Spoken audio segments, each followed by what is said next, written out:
Comment ça va, Audrey? Coucou Elisa, ça va et toi? Oui, ça va bien. Ouais, ça va. Alors aujourd'hui, j'avais envie qu'on parle du rapport au corps. Ok.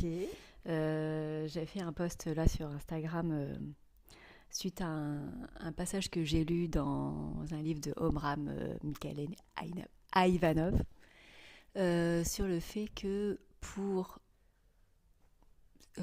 comment dire, s'éveiller ou s'élever un peu spirituellement, la première chose à faire, c'est de commencer par le corps. Ok. Et c'est vrai que c'est un sujet qui, moi, me titille un peu. Voilà. Parce que tout de suite, moi, j'y vois un côté un peu austère. Ça veut dire quoi, ça Pour s'éveiller, il faut nettoyer le corps. Que Bah, c'est... c'est pas, enfin, ouais, nettoyer le corps, mais déjà, en fait, en spiritualité, on a souvent tendance à mettre la matière de côté, tu vois. Genre, la matière, c'est un peu le mal, Ah oui, tu vois, dans ce sens-là. oui, oui. Ah bah oui, ça, dans ce sens-là, je suis Donc, c'est complètement plutôt d'accord. remettre le sacré dans la matière. Ouais. Et c'est pas uniquement avoir une vie austère comme tu peux l'imaginer, mais c'est plutôt euh, Honorer la matière, en fait. honorer, ouais, honorer son corps en lui offrant des nourritures saines, en un air le plus pur possible. Et même, il n'y a pas que son corps, il y a même aussi son environnement.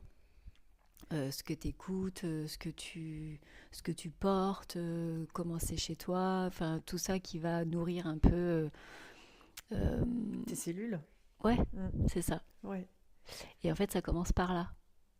Et ce qu'il explique, ce qui était intéressant, c'est que l'esprit, avec un grand E, pas le mental, hein, mais vraiment l'esprit, notre maître intérieur, comme on en a déjà parlé, lui, il est déjà omniscient, il est déjà complet, quoi. Et oui, c'est le filtre de l'esprit dont on a besoin pour Voilà, être opérationnel dans ce monde de dualité qui est notre cerveau, voilà. qui est très réducteur en fait. Et tu Mm. as une anecdote parce que tu m'as lu le passage avant qu'on démarre ce podcast où il parle de Edgar Cayce, ce grand médium américain qui... Alors là, on rigole. Parce Et tu que- retiens tous les noms.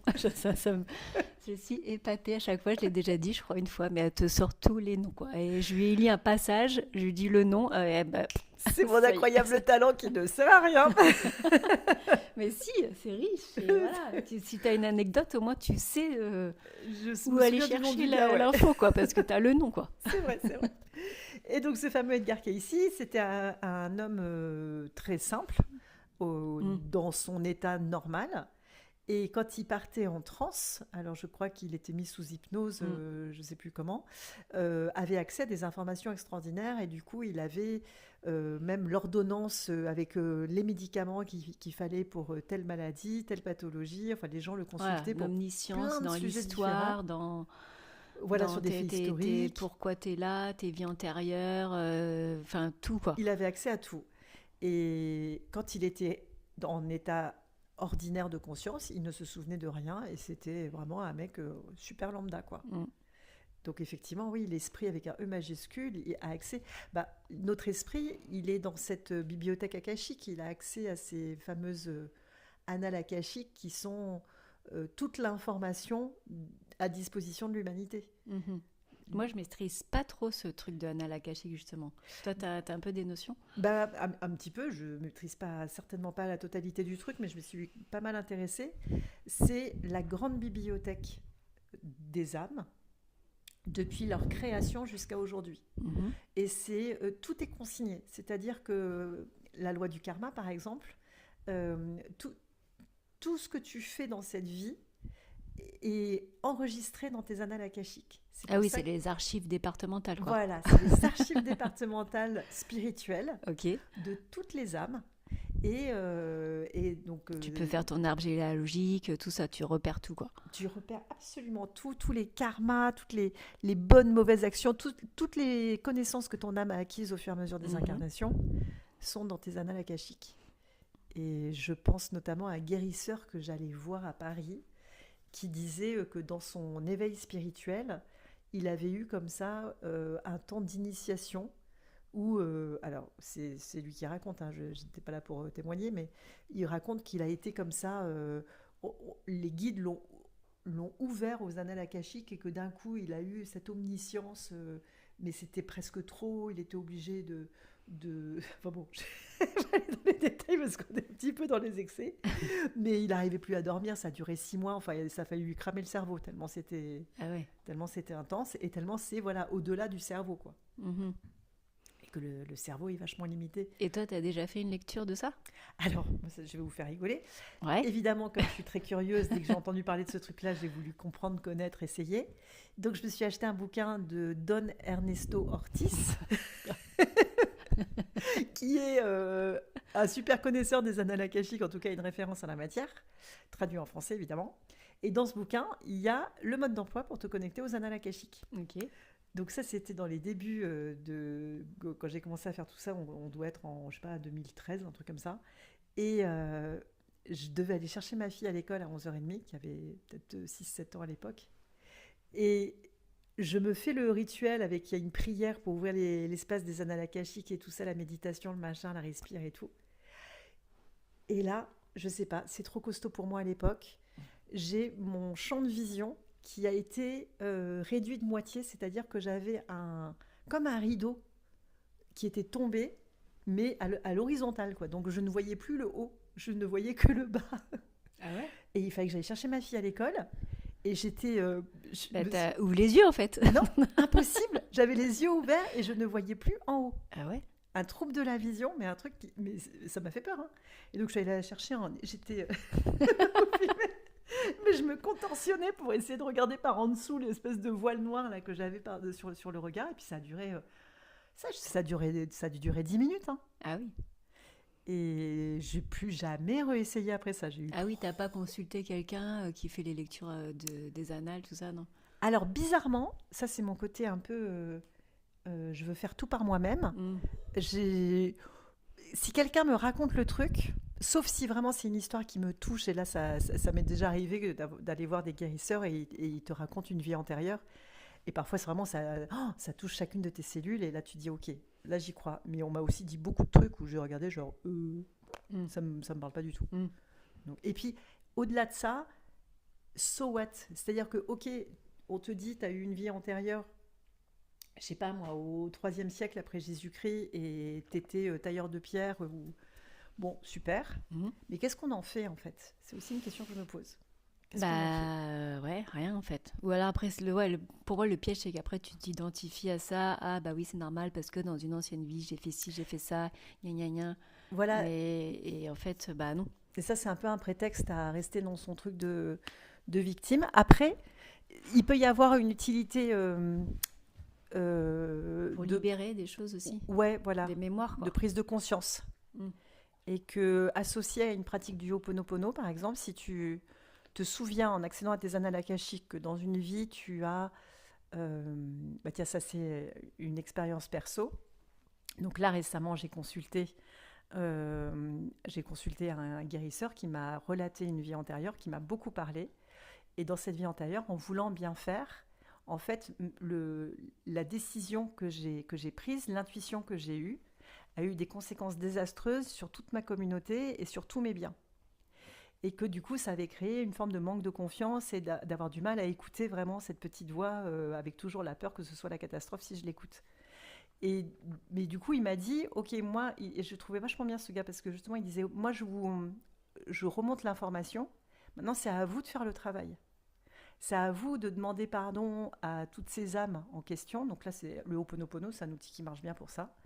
Et on n'a pas besoin de connaître toutes les âmes en question, c'est juste de dire, OK, je prends conscience que j'ai pris une décision il y a dans d'autres temps qui ont eu des conséquences désastreuses. Désolé, pardon, je me pardonne, je demande pardon à tous ceux à qui j'ai fait du mal. C'était une expérience, donc merci, et je m'aime et je vous aime malgré tout. Voilà. On a fait un épisode d'ailleurs sur le Ho'oponopono, Oui. si vous voulez creuser un peu plus la question. Donc dans ce sens-là, ça peut être intéressant, effectivement. Mais attention à ne pas rester bloqué aussi sur ah ben moi j'ai été Cléopâtre, ou moi j'étais César, et moi j'étais Napoléon. Ouais, ça peut être réducteur. Ah bah oui. Et puis surtout que du coup, ça peut aussi être des excuses Voilà. à un comportement d'aujourd'hui ou quelque chose. Ah bah oui, mais c'est normal, machin, ceci, cela. Bah non. Et après, ce que je me posais comme question par rapport à ce que tu disais sur les annales akashiques et cette grande bibliothèque, ces archives, est-ce que du coup, on n'est pas dans le monde astral? Bah, ça c'est une vraie question. Parce que on est dans le monde des On est personnages. dans le monde des illusions, on est dans le monde de... On est Tu dans le vois? monde de l'incarnation en tout cas, parce que chaque histoire raconte une de tes vies passées. Mm, Donc un des personnages que tu as, dans lequel ton âme s'est incarnée, mm, mais qui fait aussi partie de ce que tu es aujourd'hui.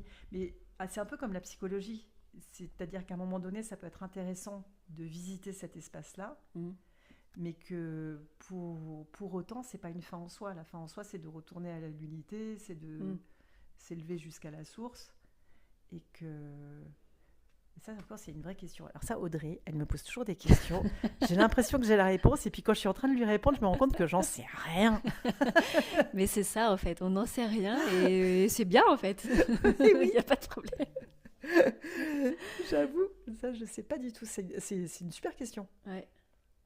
Et en même temps, c'est pas grave. Plan causal, Ah non, plan non, astral. mais j'aimerais bien. Mais effectivement, du coup, faut pas rester bloqué au plan astral, quoi. L'idée, c'est d'aller dans des plans au-dessus. Donc, les annales akashiques, comme tu dis, oui, c'est un peu le niveau peut-être... Bah, c'est de l'information. Ouais, C'est de l'information. Pour ceux qui ont vu Interstellar, c'est de l'information, mais illusoire. C'est ce que me dirait ça. bah, en même temps, ça fait partie de l'être que tu es, donc à moins qu'on ne soit qu'une illusion. Bah, ça, Ce qui est c'est une un vraie autre question débat aussi. encore. C'est ça, est-ce que nous sommes qu'une illusion? C'est ce qu'ils disent dans. Mince, comment il s'appelle le bouquin, pas Conversation avec Dieu, Ah, un courant miracle. Un cours en miracle. Ouais. Ouais. C'est ça, non? Ah bah, tout est illusion, oui. Donc, c'est QFD en fait. Et moi, j'adore parce que quand tu penses ça, et après tu regardes dehors, tu dis, ah ouais, c'est vraiment super bien fait, hein. Elle est super bien faite, l'illusion. Ah ouais, vraiment, c'est bien fait, hein. Mais alors, du coup, le corps. Bon, alors, si on revient au sujet de départ qu'on voulait voir. Si tout ça, c'est une illusion, qu'est-ce qui fait là notre corps? Parce que ces annales Bah voilà. akashiques et tout ça. Fin de l'histoire, fin du podcast, salut, au revoir.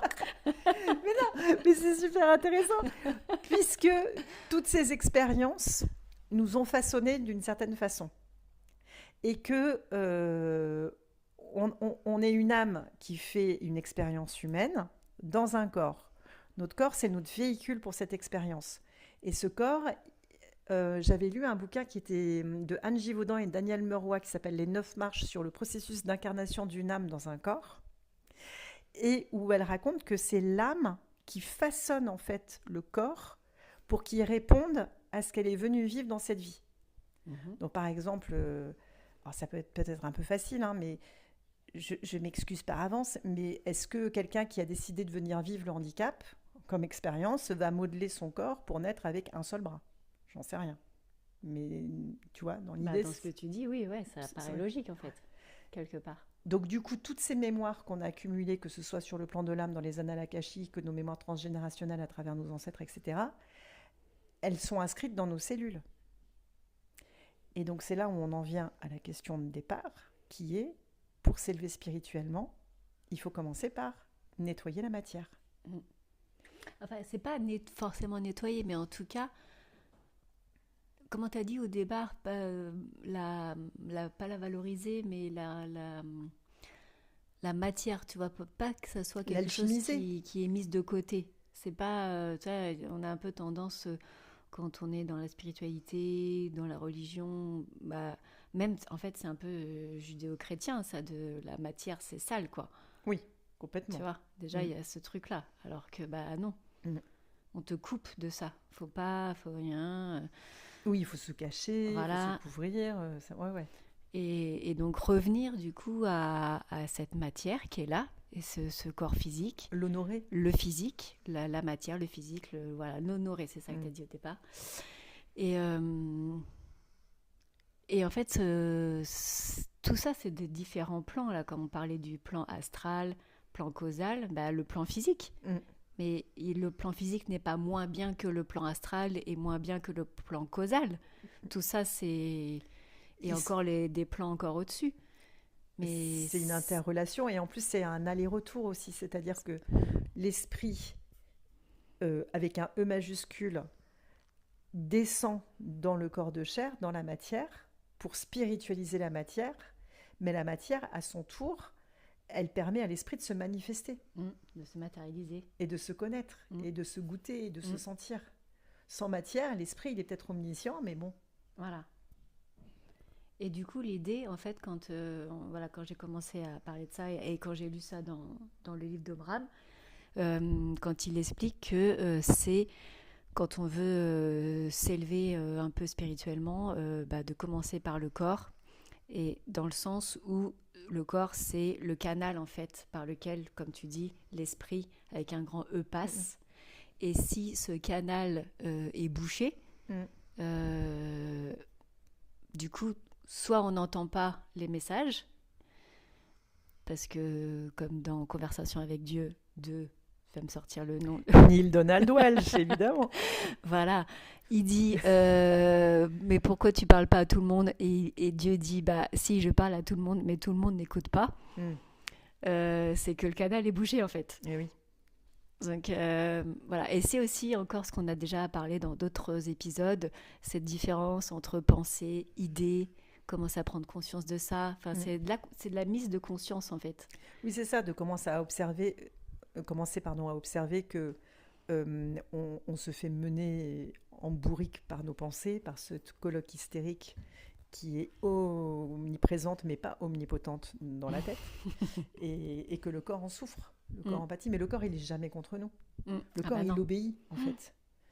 Et là je regardais une vidéo de François Lemay que certains doivent connaître, qui est un Québécois qui parle beaucoup de méditation, et il revenait d'un séminaire de 10 jours avec Joe Dispenza. Très bien. Joe. Et il disait que en fait on a ces centres d'énergie ou chakras qui correspondent chacun à différents plans, et notamment les 3 chakras du bas, chakra racine, chakra sacré, chakra du plexus, qui sont en lien avec le monde de la matière, et qu'en fait c'est souvent au niveau du plexus, donc au niveau de l'estomac, ou entre l'estomac et la poitrine, là où ça nous appuie, où ça nous écrase, et que c'est vraiment à cet endroit-là, pour commencer à accéder au plan supérieur, et que l'esprit puisse descendre dans le corps, et que le corps puisse informer l'esprit, enfin puisse manifester l'esprit. C'est vraiment à l'endroit du plexus qu'il faut nettoyer en priorité. Je trouvais ça assez intéressant. Ok. Et donc c'est quoi, des respirations, des... Il y a des visualisations assez précises, beaucoup de visualisations, des respirations évidemment, et l'image par exemple le long de la colonne vertébrale d'une petite flamme qui part du centre du bas, de vraiment le bout du sacrum, enfin le bout du coccyx, pardon, et qui va remonter comme ça pour ouvrir centre après centre, et la répétition, comme des abdos. Mais donc ça, si ça intéresse certains auditeurs... Mais du coup, ouais, ça c'est encore même un niveau au-dessus même. Parce que déjà, rien que de prendre soin de soi, parce qu'on dit tout le temps, il faut prendre soin de soi, mais est-ce qu'on prend vraiment soin de soi dans son quotidien ? Parce que rien que la respiration, faire des exercices de respiration, on sait qu'on doit le faire. Moi, je le fais pas tout le temps. Et pourtant, ce serait 5 minutes par jour, c'est pas beaucoup. Ouais. Combien de temps il faudrait, tu crois, pour s'occuper, pour commencer à opérer un changement ? Combien de temps il faut ? Un quart d'heure, 20 minutes, une demi-heure ? Moi, déjà, pour moi, même sans passer du temps à faire quelque chose, si tu n'as pas le temps, c'est déjà d'être dans la conscience. Tu peux faire la vaisselle, tu peux faire tout ce que tu as à faire, mais déjà d'être dans une conscience, tu vois. De ce que tu fais à l'instant présent. De ce que tu es en train de faire. Si tu n'as pas le temps de respirer, si tu n'as pas le temps de méditer, si tu n'as pas le temps de... Parce que respirer, tu peux respirer en marchant, en conduisant, Oui. en faisant ta vaisselle, en faisant en regardant la télé.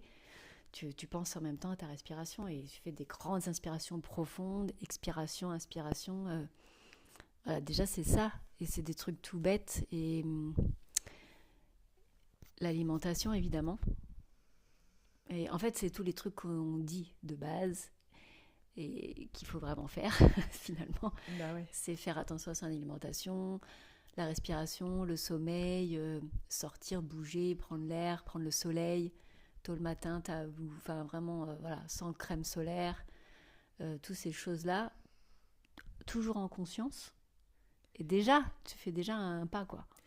Et c'est parce que c'était notre grand débat avant de commencer à enregistrer, faire ça sans stress. Sans stress. Parce que moi qui suis une grosse stresseuse de la vie, si je... Ce que je disais à Audrey avant, c'était mon... J'aime pas l'idée de devoir faire par obligation. Parce que, en fait, mon problème à moi, c'est le stress. Donc si en plus je me rajoute le stress de devoir bien manger, bien machiner, bien respirer et tout, ça va pas. Ça va, stress sur stress. Ça, c'est une maladie en plus. Toi, je sais plus comment ça s'appelle la maladie là où tu es obsédé par le fait de bien manger. Oui, je crois que c'est l'ataraxie, mais je suis pas sûre. Ouais, un truc comme ça.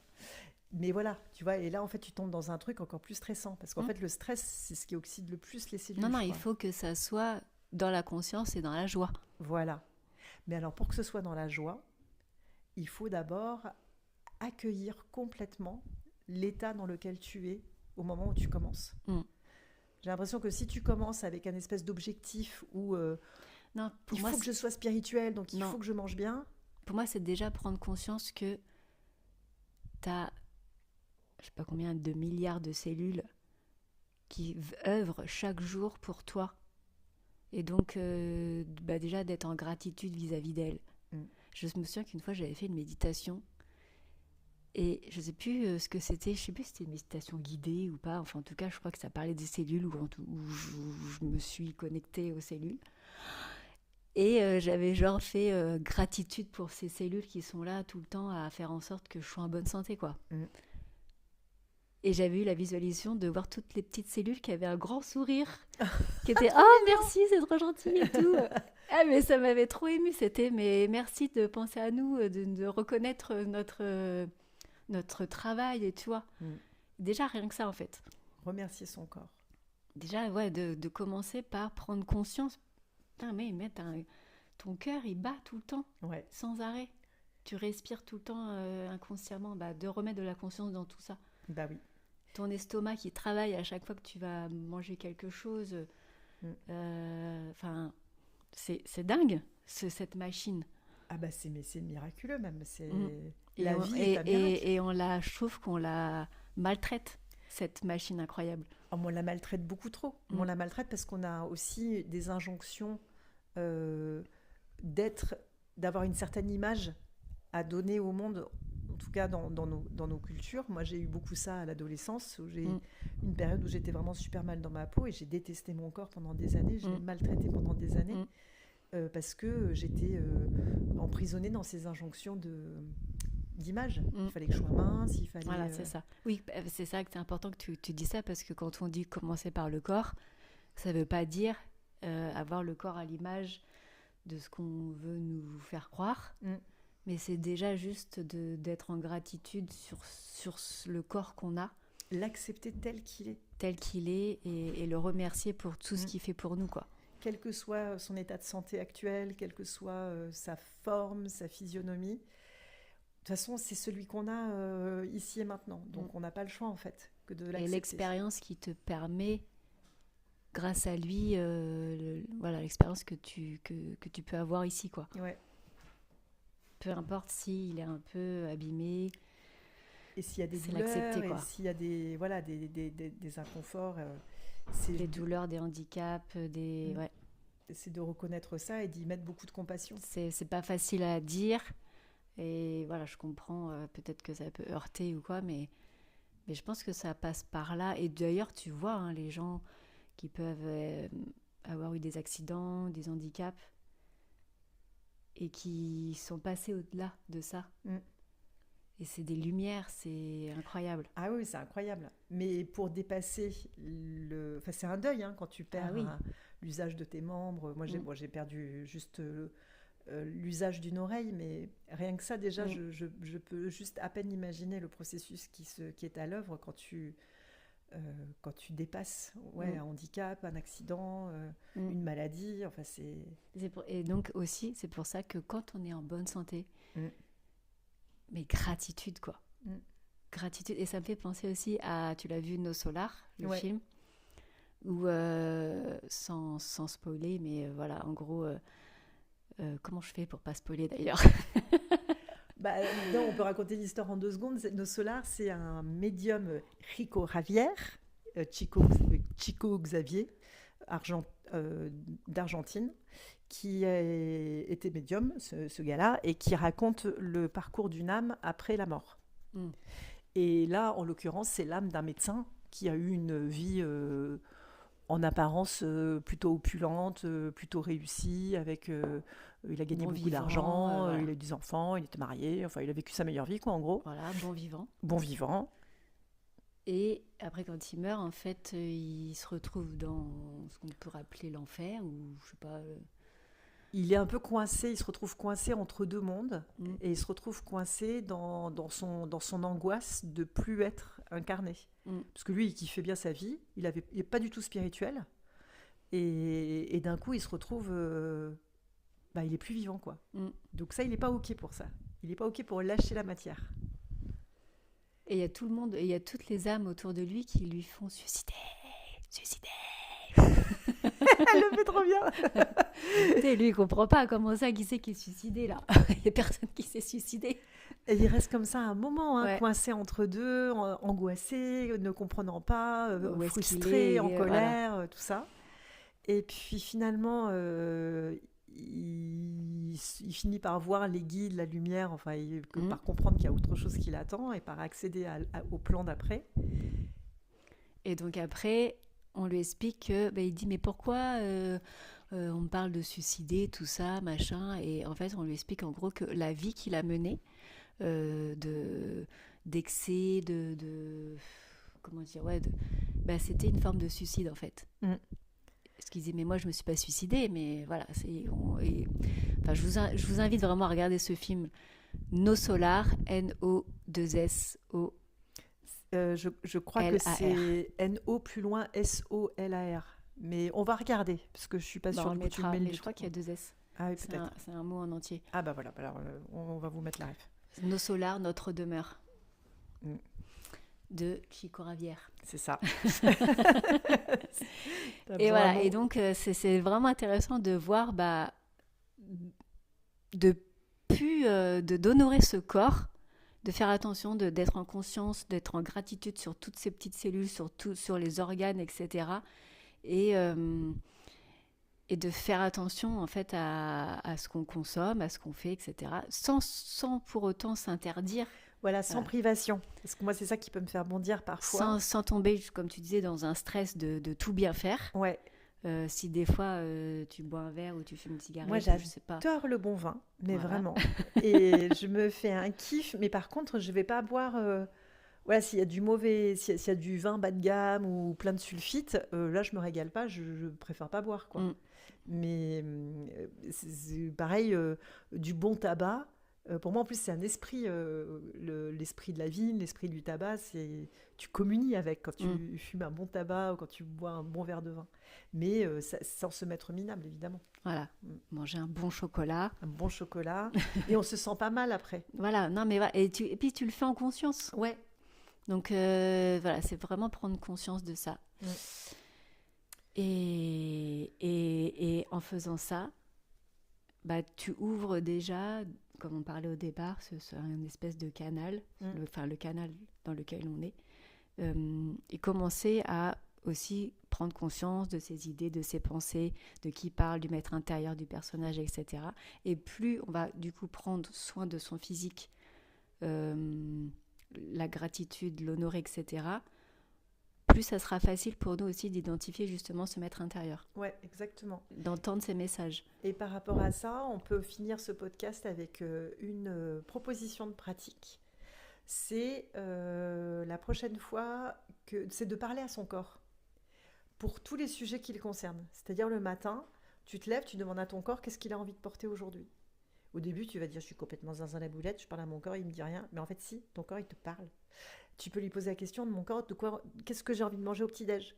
Parce qu'on est sur des habitudes, on a l'habitude, je parle de moi, j'ai pris l'habitude de manger des tartines au petit-déj, mais en fait, il y a des jours, je sais que mon corps, il n'a pas envie de manger une tartine. Tu les manges quand Mais même. je la mange quand même par habitude. Bah oui, ça, on fait tout. Bah oui, comme boire un verre en soirée, tout ça, bah, c'est par habitude, c'est normal de boire un verre. Mais peut-être que des fois, en fait, il y a plein de gens, ils s'autorisent pas au fait de dire, bah en fait, non, ce soir, j'ai pas envie. J'ai vraiment pas envie.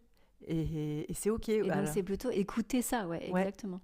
Donc, parlez à votre corps, demandez-lui ce qu'il a envie de porter, ce qu'il a envie de boire, ce qu'il a envie de manger, et prenez le temps avant de passer à l'action. Prenez juste, je sais pas, 1 minute, mais passez pas à l'action tout de suite. Tu vois, genre, qu'est-ce que tu as envie de manger?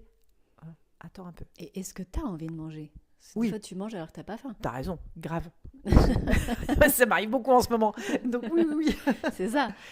Et puis après, je sais pas si on en a parlé ou si c'était avant qu'on en a parlé, mais par rapport au corps, mais c'est aussi ce qu'on écoute, ce qu'on regarde, son environnement, les couleurs. Enfin voilà, c'est tout ça la matière. Ouais. C'est prendre soin de la matière, c'est tout ça. Et aussi observer, donc demander à son corps de quoi il a envie, et observer aussi les sensations dans le corps quand tu es dehors, en fonction des endroits où tu te trouves. Quand tu es en train de faire tes courses au supermarché, tiens, comment je me sens? C'est comment dans mon corps? Quand je suis en train de promener mon chien, tiens, c'est comment dans mon corps? Voilà, toujours se poser cette question, c'est comment dans mon corps? Quand je suis avec telle personne, c'est comment dans mon corps? Bah, c'est ce que je disais au début, d'être dans... Si tu n'as pas le temps de méditer, machin, tout ça, en tout cas, d'être dans cette méditation consciente, continuelle. D'observer. Observation. Observer les sensations physiques. Et 32 minutes bientôt. Parfait. Merci beaucoup pour ce nouveau podcast. Merci à toi. Plein de rêves dans celui-ci. On va essayer de tout mettre les liens dont on a parlé dans la description du podcast. Et puis toujours pareil, n'hésitez pas à nous envoyer des petits commentaires. On adore ça. Et à très bientôt. Belle journée à vous. Au revoir. Ciao.